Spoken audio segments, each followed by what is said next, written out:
Hi, and I'd like to welcome you to my series of practical skills for pet owners. We're here today with Claudia, the little 1-year-old girl cat, and we're going to have Mr. Pirate joining us a little bit later just to talk a little bit about proper cat handling.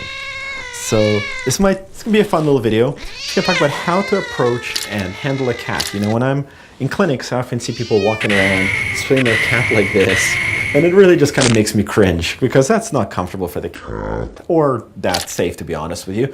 So I just want to kind of go over a little bit how to pick up a cat and different ways of managing them just to make your life a little bit easier.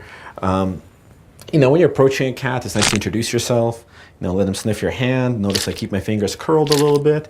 So if the cat doesn't really want my company, she can't really chomp me when my fingers are curled. So introduce yourself.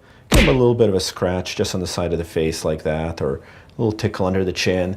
And there we go. We just made friends with a wonderful little cat. If you're just approaching a cat to just pat them and have fun with them, you have to remember that cats can spook very easily, so you do kind of want to take it easy with them. They're also much smaller than us, so a light touch typically pays off with a cat. You know, you can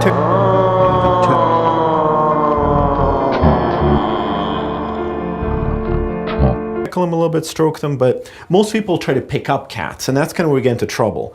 So the key to picking up a cat safely is to make them feel supported. So I always pick up a cat with one hand under the chest, one hand under the abdomen, and then we can lift them up sort of even force gently, so they're not hanging down, they're not flopping about.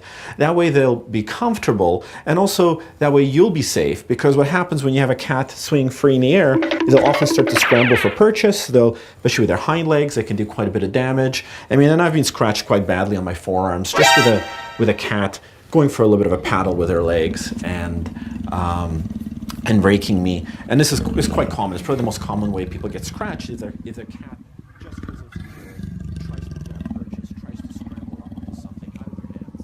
That's when you get